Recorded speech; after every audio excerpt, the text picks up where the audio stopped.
Thank you for staying with us. More than 5 months after a mining tragedy in Stilfontein, dozens of unidentified illegal miners are being buried in mass graves.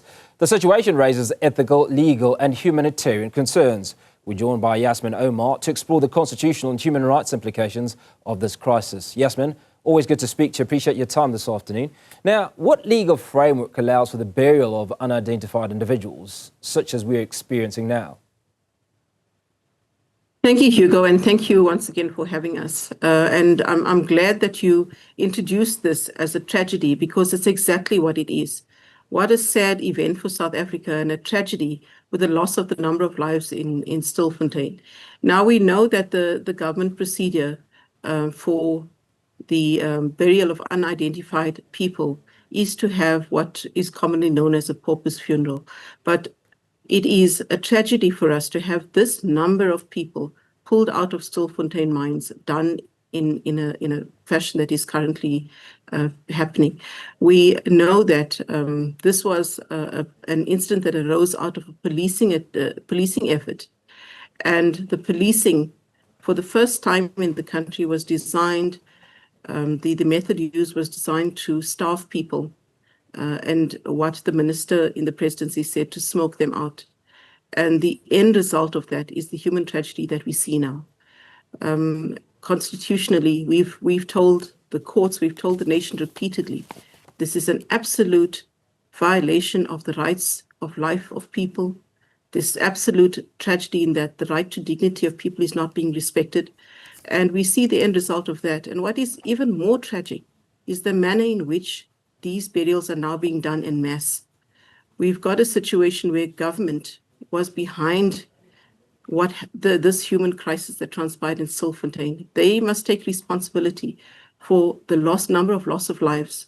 We come out of what happened in Marikana, where an entire nation of the world watched people being shot in the back by police, and we ought to have learned lessons from that. But here, yet again, another tragedy arising from mining activity. And the situation and the events are simply increasing. And we say that sadly so. We've had Marikana, we've had the Esidumeni crisis, and it appears that government just doesn't take accountability and doesn't learn from each event. We are a constitutional democracy, and when government carries out its task, it must be done having regard to the constitution in the background. And I think SAFTU was also correct when they described this as a massacre, just like we described Marikana as a massacre. But what is so sad, Hugo, is the fact that government can go and see the various different humanitarian crises across the country and recognize humanitarian crises around the world. But they don't make the necessary remorseful sounds for this mass funeral. They don't indicate remorse. There's no indication, there's no call in the nation, let's mourn the loss of these lives. Like you've seen in the excerpt that just was played, these are people's brothers, their fathers, their sons, and the loss of humanity for these people just because they are labeled illegal miners. It is sad that what the country is asked to do now is to see them as less human. It's almost as though they're animals. They shouldn't be given a proper burial. They should be given recognition. And what you see from that video clip that was just played is that it took private organs to fight to get these people out of the mine. And we were not successful in time to rescue the bulk of them. So many people lost their lives. The 78 that are being buried now, the 78 that were pulled up, there's 109 who remain underground because they can't be pulled out. And this was after government said, no, all the private NGOs who went to court, we don't know what we're talking about. The people can just walk out. And now today, when this mass funeral is happening, we don't have that recognition given or the accountability that we may have been wrong, and ask the nation mourn with us the loss of these lives. Now, Yasmin, can all the debts or any of the debts be attributed to Kumbuza and Chaveni's "we'll smoke them out" statement? Right? I mean, there is an element of accountability, indeed, but can we directly attribute the debts to government's non-action for a period? I think absolutely. This, like Marikana, is blood on the hands of government. And I say it regrettably, because had government taken a more responsible stance, we could have long ago removed those people from underground. But you'll remember when the society went to court, when the mining affected communities organization went to court, the lawyers were vilified. We were told, why are we helping Zamas? We were told that we are crazy. These people, they must not be afforded basic humanitarian aid because they are Zamas. That means they are less worthy than everybody else. And who put that in motion? It is government. You will remember that at that time, the police who were present, who were interviewed, said, no, we are standing here. We are going. The lawyers have got it wrong. These people can come out of Margaret Shaft. And what have we learned since then? All of them couldn't come out of Margaret Shaft. In fact, somebody from the mine itself made affidavits to the High Court and to the Constitutional Court saying, no, it's not possible for them to come out. So it was irresponsible for government to have done policing in that fashion. It is inhumane for us to say that in a new democratic South Africa, we're going to use smoking out people and starvation tactics as a means of policing. It just should never happen again. And I hope that at some point, government is going to learn and hold itself accountable for what has happened and let this never happen again. We thought we'd learned lessons from Marikana, but evidently not when this tragedy comes up.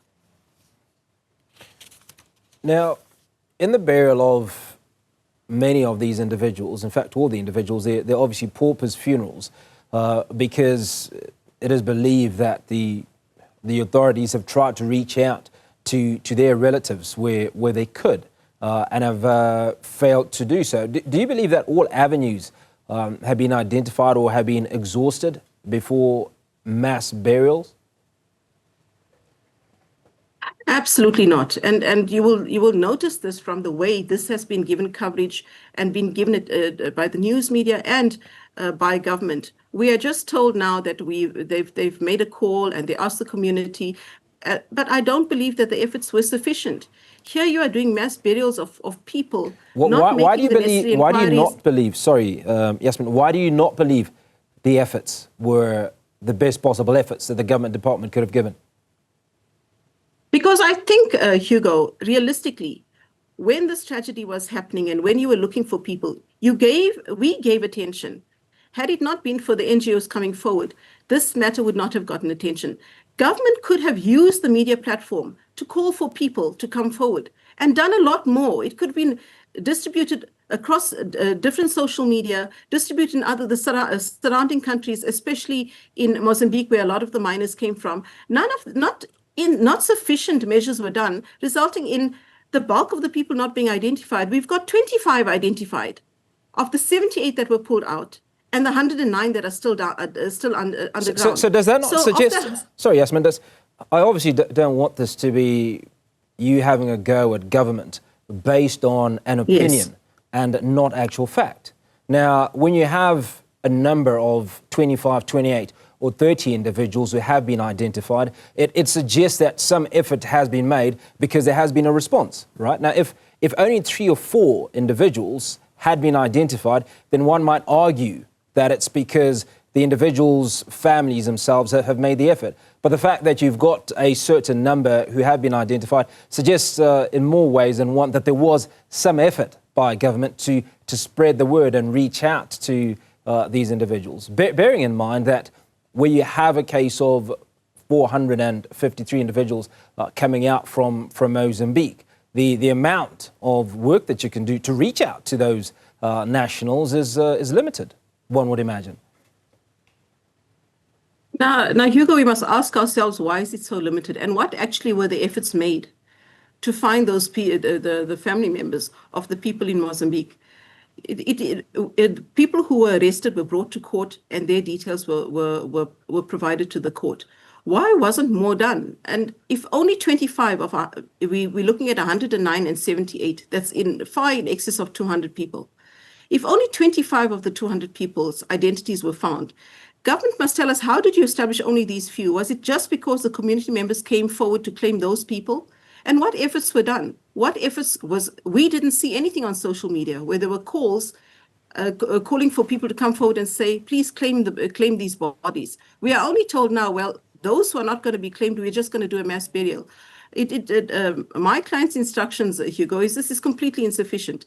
You know, when there was a tragedy in Thailand where there were boys trapped in a mine, not in a mine, in a cave, where boys were trapped in a cave. The media attention given to that was so big that we had rescuers come from Britain and Australia and various other countries coming forward to help the people in there.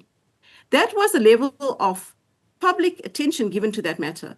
Now, when we have a situation like this, which is likened to Marikana, when we know what happened in Marikana, why did we not give this matter more attention? Why didn't government not call for assistance? Government left it, and now what it appears is being done, and even from their stance now, is we're trying to, as quickly as possible, sweep it under the carpet by doing quick pauper burials, and we'll close this chapter on what has happened in Stilfontein. So when we look at the majority of these individuals, they're obviously foreign nationals. Does that play a factor that these individuals were carrying out what is termed or what is illegal mining activities in the jurisdiction of South Africa? Would have been any different in your view if the tragedy had struck individuals that were either locals or were here legally or carrying out illegal activity? Hugo, do we really believe that if the people trapped underground were South Africans, that the result would have been any different?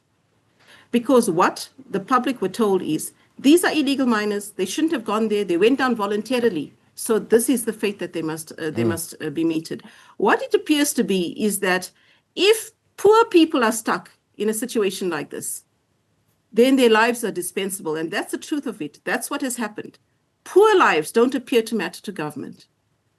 So if people underground, whether they were foreigners or South African, if they belong to a poor sector of the country, it appears that their lives are dispensable, and paupers burials is what you get for them. So that's my client's instructions, Hugo. It appears that a different kind of justice is being dealt to people who are in these poor conditions, and they continue being treated in an inhumane fashion and with cruelty. And if it were any different, if it were a group of wealthy South Africans stuck underground, I believe every effort would have been made to rescue them.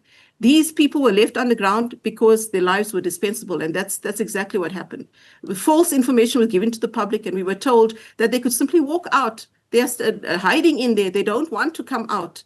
And even when they sent up messages for food, it was mocked. It was mocked by media, mocked by radio stations, and said, oh, now they're asking for toothpaste. Now they're asking for tomato sauce. Why are they asking? In the meantime, people were dying underground. And the truth of what really happened emerged now after all of these rescue efforts.